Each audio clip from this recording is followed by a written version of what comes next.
Welcome to Tony at 12. I'm Tony LeBlanc, and today I'm in conversation with Deputy Chris Blin of the States of Guernsey. Good to see you. Happy Easter and good to see you. Thank you very much, and the same to you. Can we take a look, first of all, at your current roles in the States of Guernsey? President of the Overseas Aid and Development Commission. Can Guernsey really afford overseas aid at this time? So we've got to get the right gist for what we're trying to do with aid. Um, People look at it like just giving money away, but there are responsibilities.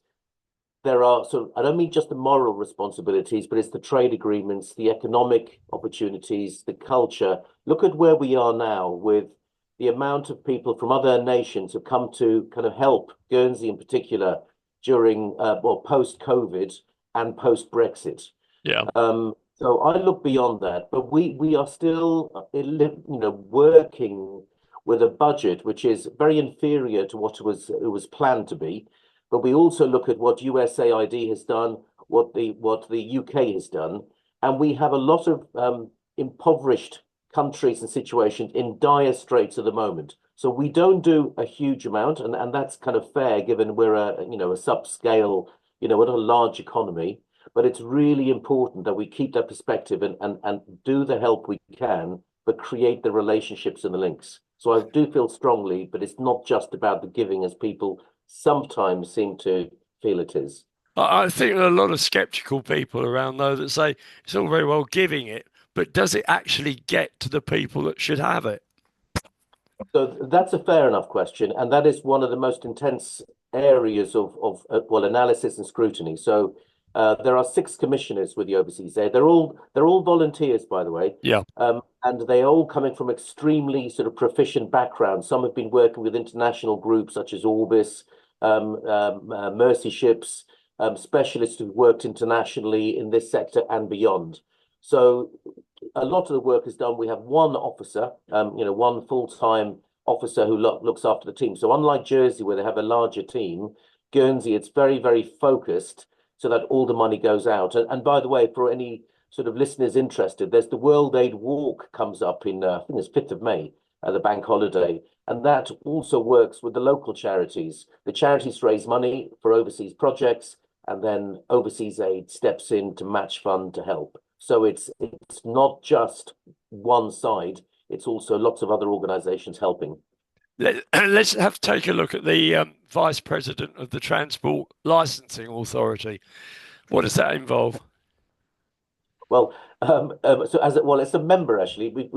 So we have an interesting situation because we don't have much activity. Believe you me, I'm very busy with all the other committees and areas I will work on. But remember, the TLA, the Transport Licensing Authority, is geared on basically the core lifeline routes. But as for quite a number of years now, we've had open skies policy. So it doesn't really come into play. I mean, in fact, one of my thoughts is this is an area that should either be incorporated within either STSB or economic development, but unless it extends its remit to include other forms of travel, such as sea travel, really there is not a lot of activity. So I'm afraid I won't be able to expand much more on that for you. But fun and games recently on sea travel. Oh yes. So that has been such a difficult space. We're now starting to see the results. I've watched a lot of people arriving on the island Mm. from France on the Brittany ferries. There's the DFDS going from Jersey over to the UK and France. So it's going through teething. What we should always remember, it's about the consumer, it's about the member of the public, and I'm sure we'll come to that on another subject of Aurigny later. Um, Yeah, it's on the list. but it's sort of getting that there's still some unlikely sort of scenarios. We have another vessel coming into play in the coming weeks, and there are interested parties outside. So this we need stabilization, and quite frankly, we need to get the business into the ports and the people onto the islands. And if I may say, Tony, as I know you're based in Alderney, I have always been very keen for vessels to go to Alderney and not be limited to only the 19 seats of the planes or the 12 seaters on the vessels, which are doing a great job. But Yeah. that's not an economic number which is going to make an impact to make people move to Alderney to open up businesses and other things there. So it's about the economy as well. But it's good to see you're on our side, Chris, from that point of view. Yeah. Yeah. Now, member of the Development and Planning Authority, you deal with planning appeals? Yes. So it's look, how it works is the appeals normally go through the planning authority. So going through the planning authority, it's only if it reaches the media or some news article that actually the committee members get involved. I think the most concerning one is the news that is breaking currently about Leale's Yard, because we're hearing now that this is going to be it's got a spanner in the works now. What we've been hoping was going to be one of the biggest projects, private and states together. We're just hearing the news that that will not be happening. And I think that's one of the biggest travesties that we've ever witnessed, in the basis that this hasn't been going on for this term. This has been going on for decades. Whose fault? So everyone is going to want to protect, have their accountability in their favor. So let's have a reality check. States of Guernsey were asked to invest up to 80 units, and there was a figure, it was in the 35, 40 million part.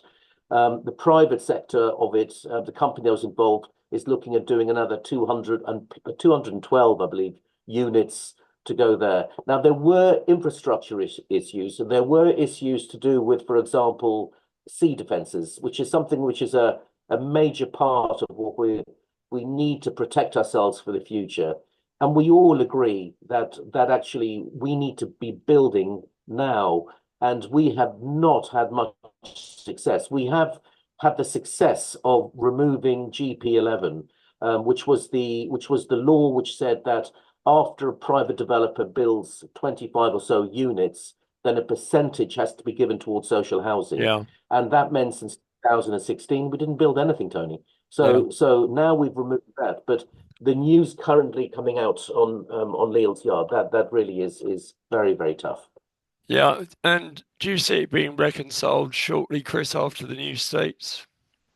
Um, the new states has got a housing committee which is going to be created. Now, we all know, however we think that we can fix things fast and do things with consensus government, with the way we work, things aren't quick.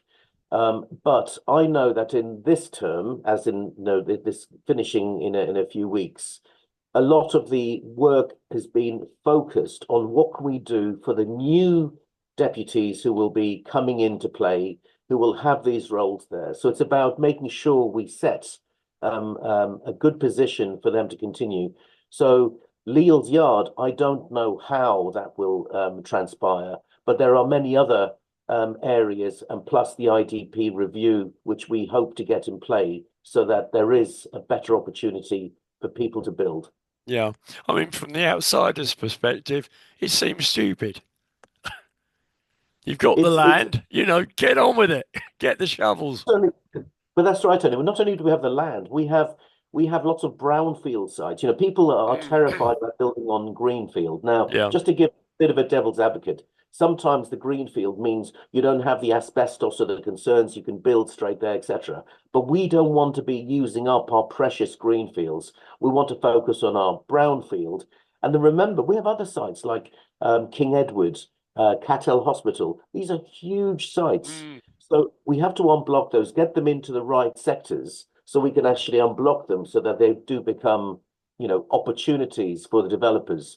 And the developers, I tend to have this picture, or many people have a picture, there's a lot of profit in there, etc. But when you're building on a scale when costs of recruitment, cost of supplies, from forex, etc., we're in a situation now where it's not about big profits, it's about joint venture yeah, partnerships.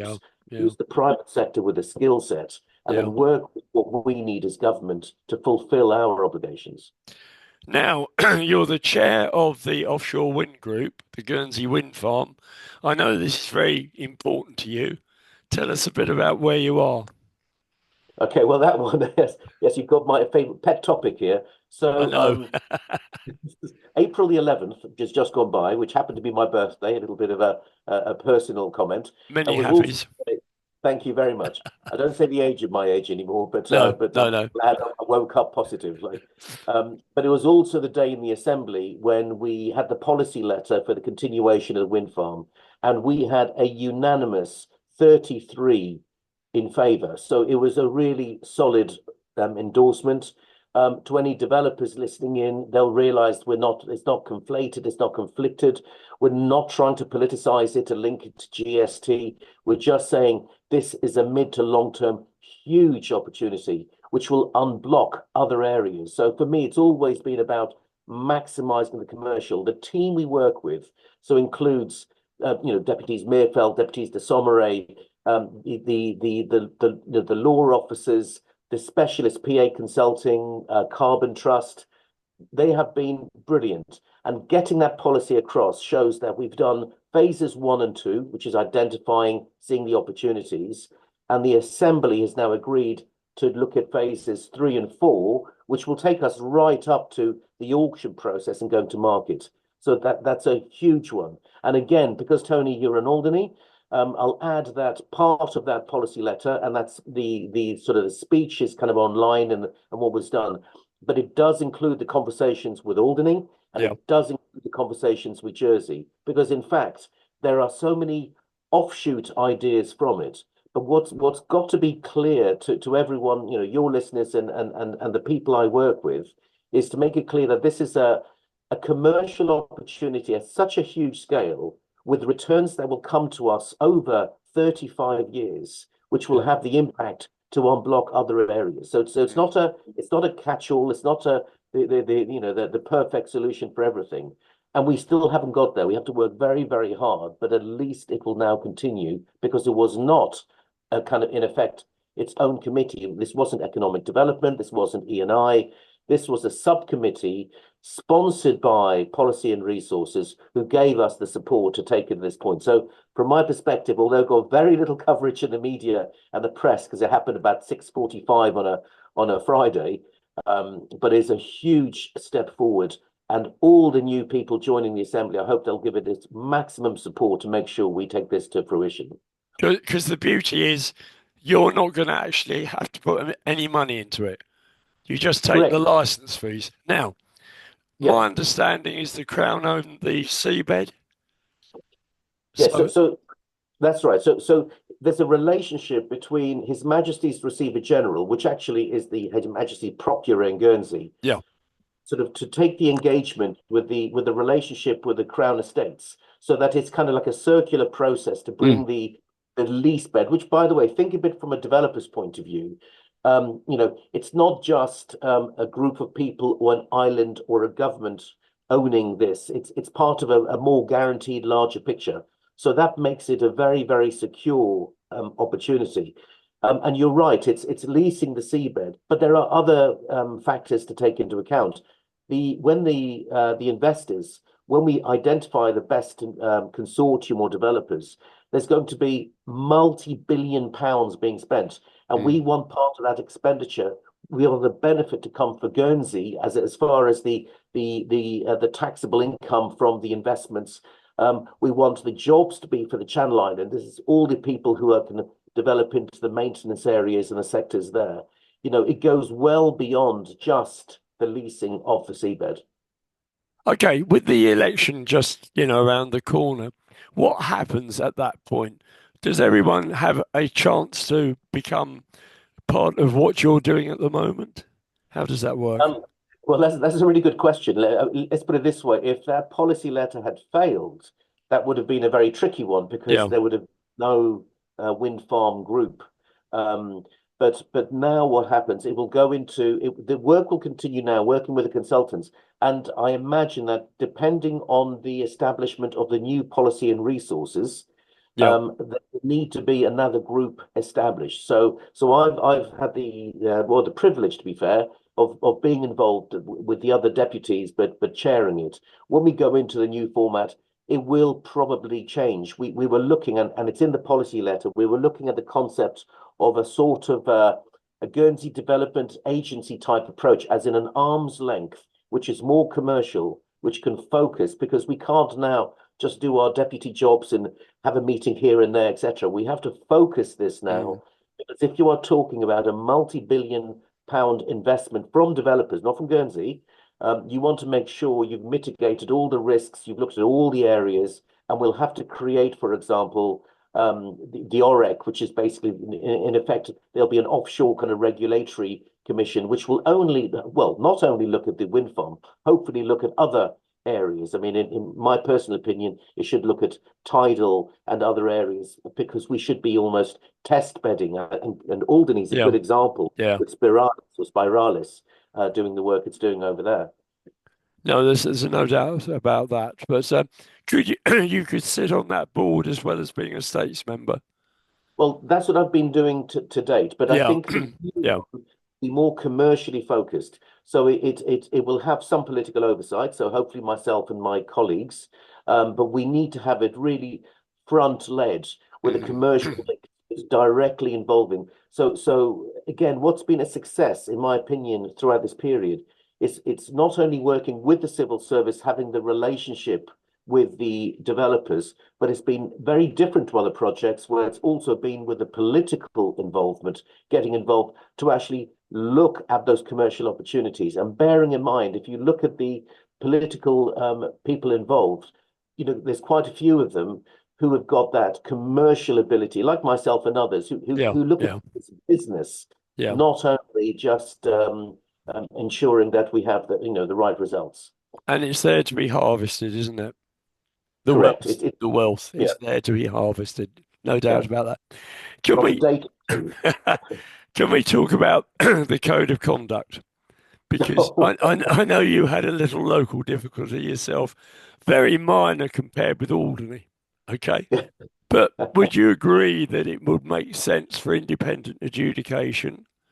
And Well, does Dr. Melissa McCulloch feature on your list? well, okay. So to be very honest, Tony, and Dr. McCulloch, she was actually very professional how she looked through this whole process. I'm sure if anyone was deeply interested, which I doubt they would be for this sort of this situation that occurred, but it was meant to be an apology in the assembly, Yeah. and then the day before, I'm informed by the commissioner that actually Guernsey law doesn't have that, so that it will have to be taken to a reprimand, which is the next level up. So it was had a lot of comments, an apologetic communication from Dr. McCulloch, and then the situation happened, Yeah. and I the monitoring report, it's come up as it was the only one that was fulfilled. So it was so I sort of accepted it with a dignity You're precedent in your own right. and now I've a precedent, and hopefully it won't happen to someone again, because they Yeah. will have an apology in place for a situation like Certainly need it over here. We certainly yeah. need it over here. I mean, we won't go into that, but there we are. Yeah, but it's very tough when you have these situations, Oh, because yeah. whatever jurisdiction we're in, it's there's the politicized area, there's the testimony area, there's the what can the person do? My personal perspective is this isn't the most important thing in the world, so let's get it over and done with and get back to normal business. Because if not, you end up eating into you trying to look at look at ways what you can say, how you can fight, all the things there. So it's a case of pick your battles. Absolutely. Let's get on to the Guernsey financial deficit. Any idea how much it is? Right. Well, we ban the numbers around of the 60, the 80, the 90. We then throw in the possible returns of Pillar Two or corporation tax. This is one of those $1 million questions which Yeah. one really needs or knows exactly. I see lots of comments about the investment portfolio. I mean, right now the world's in turmoil, and we're still investing in US markets and other areas there. and yet we could be investing on infrastructure projects here and Yeah. getting a return. Yeah. So we have the situation, and this is going to be what polarizes the next assembly, because we know we've had this agreement made for GST to go forward, although the start date seems to be being delayed.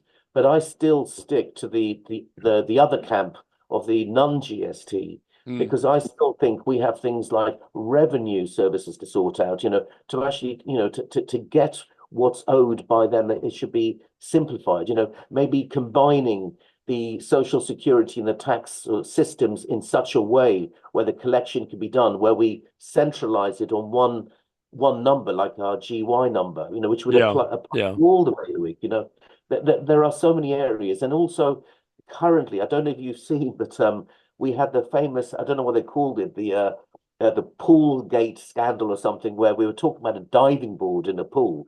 Now, that diving board is not important. What's important is how far that went to show that you have civil service, you have the community of the islands, and you have deputies all kind of not able to get the sense to sort of to concentrate on what do we need policed, what do we need monitored, and how much money are we going to spend on these health and safety investigations. The latest one is about pigeons. And it's pigeons, not able to do pigeon racing because of the airport. Now I have heard just today that there is some progress on that, so there might be a way to look into that. And I've heard that they're looking at hotel swimming pools. So why are we putting our money and cost in the wrong place? And when we've looked at these things and we look at all the costs we really need to be spending, that's the time where we should be kind of, sharpening the pencil to write down what do we need tax-wise additionally. Robert McDowell says it will be 2030 before you get GST underway if you do it.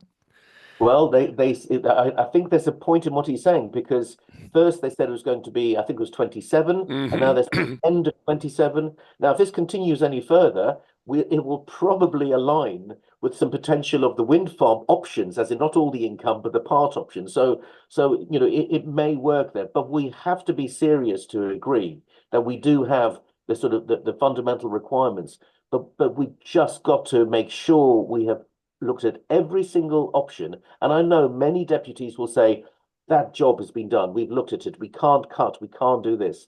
But we know in every scenario, there is a way to kind of fine tune. And I don't mean by budget, I mean by the services and by the way we spend Yeah. and the cost. Yeah.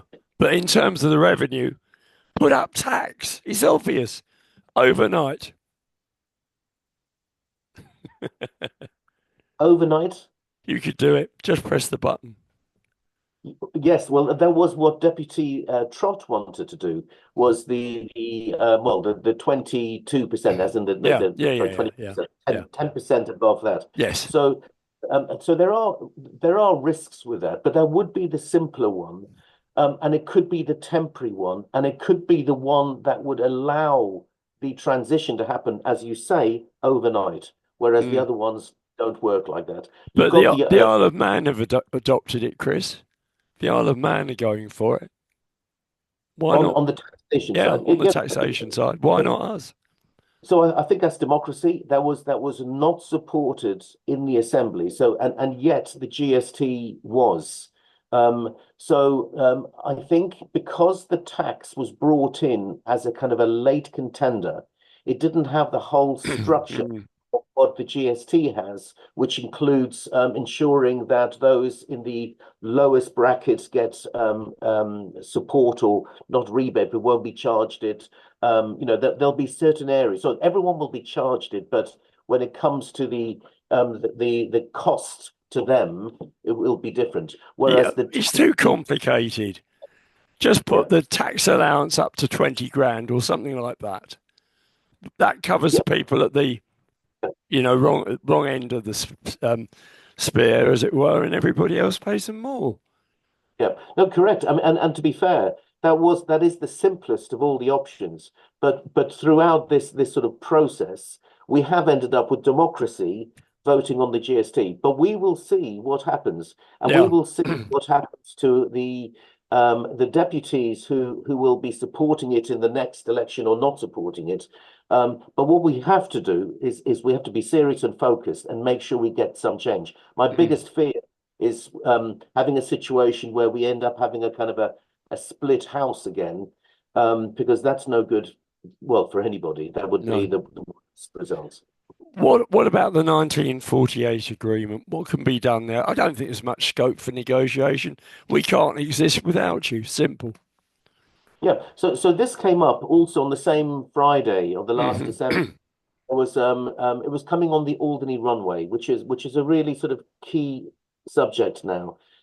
So to give a sort of synopsis, one alternative is one option, which was done through the amendments, is to decouple the Yeah. 1948 agreement and the payment for the runway, or the change of the runway. Now, what I don't understand is for the last 2.5 years, we were sitting in this sort of world where we were waiting to have the whole runway and airport built. I believe it was 24 million. Yeah. Now, we all knew, and I'm sure you knew, and I'm sure we had the conversation before, Tony, that was not going to happen, never going to happen, and never will we going to have ATRs landing on Alderney Total as some waste of time. Yeah. total waste of time. I've had communications with members from Alderney representatives, and I've always made that point clear. And I've always been, as much as I can be supportive, I can just say on this point, it's not going to happen. Mm. Then, as was promised, if the price came in within 10%, Yep. it would have to go back to the assembly. Lo and behold, it didn't come in at 10%, it came in at 40 something Yes. um, Yeah. Yeah. percent. Yeah. Yeah. Um, but now we're saying, well, take that figure to fix the runway. But I'm saying, well, why don't we just look at the options of fixing the runway? And your Alderney representatives have had some interesting comments on that. And there's been talk of grass, of Mm. gravel, of fixing. I mean, so what I totally agree with is we have to do something. Now, meanwhile, each time the runway has some issues, P&R is ensuring it's fixed. And we're talking hundreds of thousands of pounds each time. So the question is this, and I'll also ask you, Tony, do the 1948 agreement and try to look at everything, or do we just sort the runway and then again at a later date do it? I think the 1948 agreement, just by the namesake of it, doesn't sound right. It was post-war. It was meant to be Yeah. for an air. Yeah. Yeah.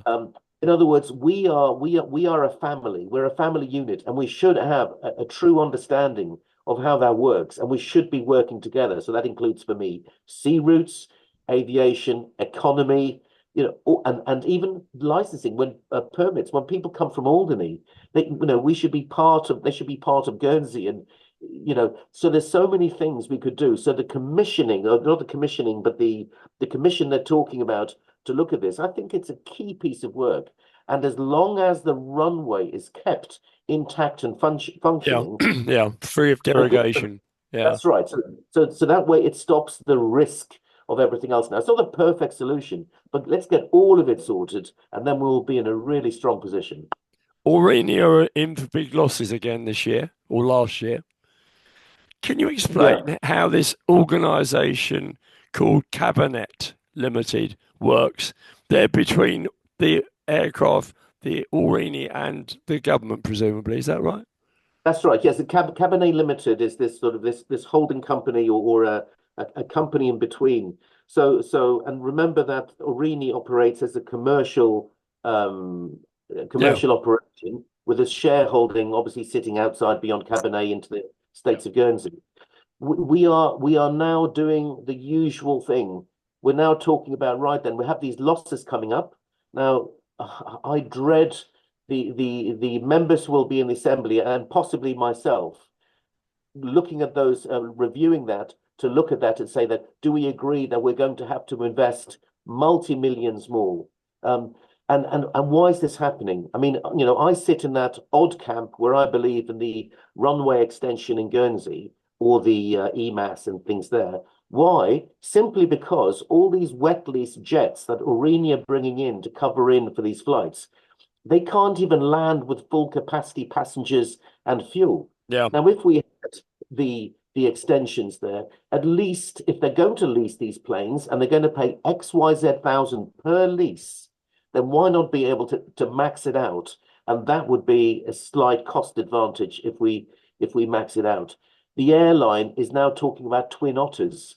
Now, I happen to be very interested in the aviation sort of side, and the twin otters are one of the better options. But if you look back historically, when we looked at them, they were very, very costly then. The turbines, twin crew, yeah, and yeah. the passenger seating. So we have to find alternatives. I know there's talk of there's been Air Alderney looking at things or talking, but I know Green Air looking at, but they want to kind of come back. We need to look at the most cost-effective pan island, uh, basically hulls or Yeah, aeroplanes yeah, to do those routes, yeah. So before we jump with a sudden jump again, we have to make sure we get this right. And I've already been looking at the otters and I can see what's happening, but we have to remind ourselves historically, and I challenge any kind of listener to do that, to look at historically what those costs were. And remember, everything kind of increases over the years.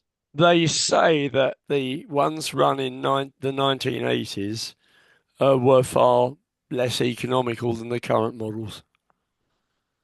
Yeah, well, it's not only the models, it's the whole technology because Yeah, the engines get tweaked going through there, but it's the turbines and the cost of that. I've yeah. got quite a bit of information, and I know that's going to come up very soon. So if ever there's an opportunity to talk to you about that Sounds in like more another detail, show, Chris. Sounds like another show. What about this idea of going to Heathrow with BA? Isn't that right? Well, that, isn't that that cutting your well, airline?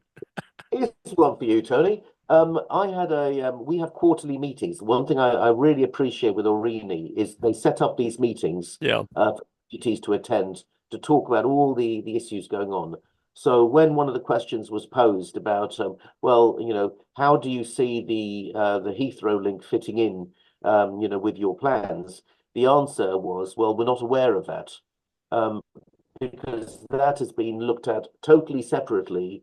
It'll be obviously through economic development and P&R, as opposed to directly with Aurigny. So as you're saying, the impact is going to be there, but we've got to choose the routes that actually maximize and give us volume. And above all, I'm worried about the business sector because the friends and family, that is really important. This weekend, there have been lots of delays with the Aurigny flights, which yeah. has been across the media, I'm sure you've seen.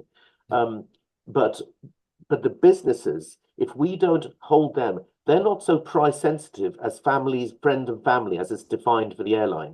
The That's right. businesses, what they want is that security and safety. If they are going to meetings, whether it be in the city or Gatwick or Heathrow, once it's there, it has to be there and safe. And you can't take that plane off to bring another flight back in from somewhere else. There should be almost the sort of golden encapsulated area. Yeah, Do not touch because yeah. they are not so price sensitive. Now you know that I did an interview with Ben Remfrey a couple of weeks ago, and the World War II bombs came up, and I know that you were very vociferous at the time, rightly so. Ben reckons there's still a couple there. Yes, so Ben has done such a good piece of work with his challenge there, not only because of his military background and the work he's doing in Ukraine and other places, which was hence made it a great show. What he's also done is he has kept on sort of pushing for the information. So the update still now is the tender is closing for the investigate for getting the investigators to come in and do the next searches on the site. Mm. So now the procurement is what's delayed it. It was months ago that we finally had agreement that the states are willing to take further investigation. But the Yeah, months that ensued have all been searching for going through the procurement process to get the right one. Now, if this was going to be for £1 million or something, I would totally agree. yeah. Procurement is the only way, but this is not for that kind of figure. It's a way smaller figure. And In it's other an words, emergency, and it's an isn't it? emergency, Yeah, you know. yeah, And we've seen what happened. The reason I got so involved in it, I saw what was happening in other countries. It was in England, in Germany, in Japan. One actually went off on a runway on an area. So these bombs and their fuses, they are in a precarious state over Yeah, time, and they move. They don't just sit as people think wherever yeah. they were dropped. Anytime, anytime. We're running out of time. Quick few words on assisted dying. What's your view on that? Right. Well, now that I'm preparing my manifesto for round two, my views on assisted dying remain exactly the same as before. Is I don't want to see suffering. I don't want anyone. I've had family members who've been in a suffering space, so you don't want that. But what I don't want us to do is to make the step like in other countries where they've just taken it too far. Yeah, For example, I've been spending time talking to my colleagues on the Isle of Man who have passed the assisted dying bill.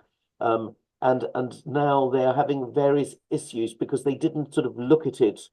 They got it through. And sometimes when you get something through without the right care and the right way, you'll then start having more serious, grave problems. yeah. And that's what I fear for Guernsey. So this isn't based on a religious reason. This isn't No. based on a I don't know, a non-caring view. It's the opposite. It's we need to get these things right.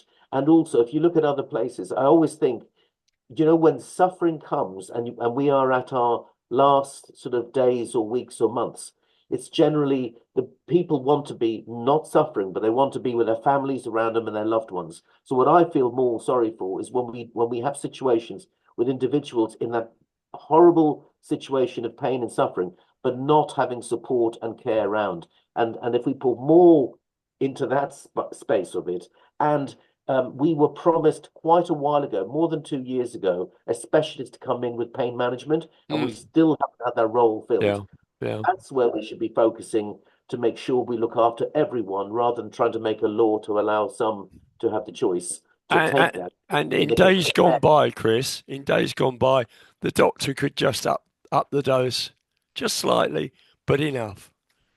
correct. Yeah. And other countries they're like that, where they actually even know when it's coming to end of life, they can almost advise families to come in and see because they can't give them anything else to help, but they can manage the pain. It's about pain to me Yeah, and, sure. and Yeah, suffering. Yeah. absolutely. We've run out of time, unfortunately. Sorry I've been croaky all the way through, but not to worry. Thanks, Chris. All the very best for the election. I know Thank you're you, sir. standing. Yeah, okay. And we're gonna Correct. Okay. that's gonna take place when?